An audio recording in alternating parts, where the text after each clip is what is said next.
Kembali di Anju Sore, pemirsa, polisi tangkap pelaku mutilasi pria bertato di Solo, Jawa Tengah. Pelaku bunuh korban lantaran dendam dan ingin menguasai harta korban. Polda Jawa Tengah mengungkap kasus mayat mutilasi yang ditemukan di wilayah Surakarta, Jawa Tengah beberapa waktu yang lalu. Pelaku mutilasi mayat bertato naga adalah pria berusia 50 tahun yang sudah ditangkap. Saat hendak ditangkap, pelaku mencoba melawan polisi. Akhirnya, polisi menghadiahi timah panas pada pelaku. Motif pelaku menghabisi korban lantaran dendam dan ingin merampas motornya. Pelaku mutilasi tubuh korban dan buang ke tempat terpisah. Bahwa motif pelaku satu adalah dia sakit hati. Yang kedua merasa kesal. Kemudian melakukanlah tindakan pembunuhan dengan cara dipukul pakai besi, kemudian dipotong-potong menjadi beberapa bagian. Sehingga kita amankan barang bukti, diantaranya motif yang lain adalah menguasai harta korban. Saya takut dan gemetar waktu itu mau nonton. Motor? Iya, Gemetar? gemetar saya. Pokoknya kayak gitu? Iya, saya takut waktu itu. Takutnya kenapa? Ya gemetar, saya tidak pernah melakukan kayak gitu. Tapi kok terus kamu potong? Ya karena saya takut ketahuan, saya potong karena biar saya. nggak ketahuan. Dan untuk mengetahui informasi selengkapnya, kami telah terhubung dengan Kasat Reskrim Polres Sukoharjo, AKP Teguh Prasetyo. Selamat sore, Pak Teguh.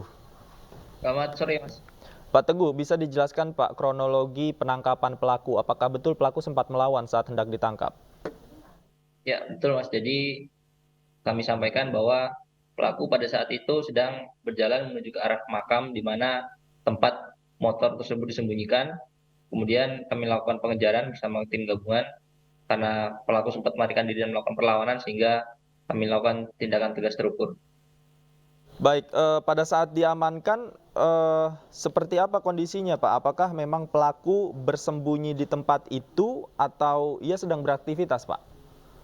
Ya, jadi motor milik korban itu disembunyikan di sekitar makam, Mas. Jadi sekitar makam sehingga pada saat itu dia perjalanan mau menuju ke tempat persembunyian motor tersebut. Demikian. Oke, dalam melakukan perlawanan kepada petugas, apakah pelaku seorang diri atau ada yang membantu, Pak? Jadi pelaku seorang diri. Pada saat melakukan perbuatannya pun pelaku seorang diri sampai dengan membuang potongan-potongan tubuh tersebut seorang diri dilakukan.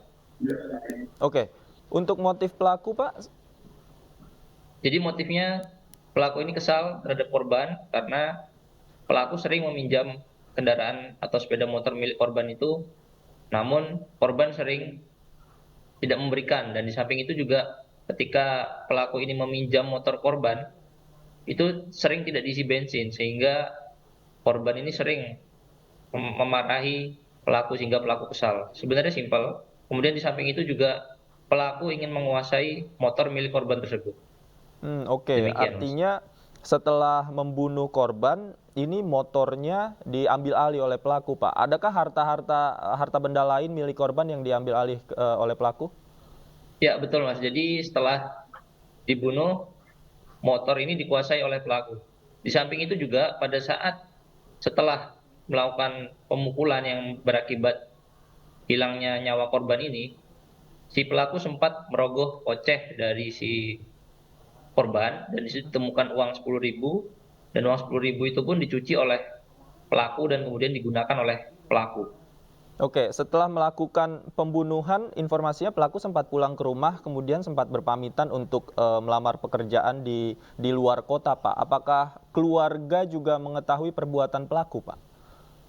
Ya, jadi sampai saat ini keluarga belum mengetahui. Kemudian juga pelaku ini memberitahuan kepada keluarganya untuk jadi meminta uang kepada keluarga untuk bepergian ke Sumatera, Mas. Jadi itu yang dia sampaikan ke keluarga, yang mana itu juga merupakan satu cara atau satu niat dia untuk melarikan diri. Oke, terakhir, Pak, pasal yang dikenakan terhadap pelaku, Pak, atas perbuatannya seperti apa? Jadi dijerat pasal 340 dengan ancaman maksimal hukuman mati, Mas. Maksimal hukuman mati. Baik, terima kasih Bapak Teguh Prasetyo sudah meluangkan waktu untuk kami di Ainyu Sore. Selamat sore. Pemirsa, seorang gadis berusia 15 tahun di Kabupaten Parigi Motong, Sulawesi Tengah jadi korban pemerkosaan oleh 10 pria. Ironisnya, dari 10 pelaku, 2 orang berstatus oknum anggota BRIMOB dan kepala desa.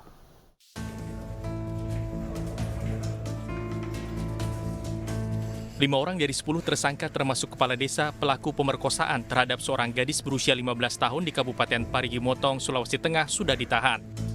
Sementara 5 pelaku lainnya masih akan dipanggil untuk diperiksa penyidik, termasuk seorang oknum BRIMOB yang belum ditetapkan tersangka dan masih akan dilakukan pendalaman. Sementara itu, kondisi kesehatan korban pemerkosaan saat ini terus menurun.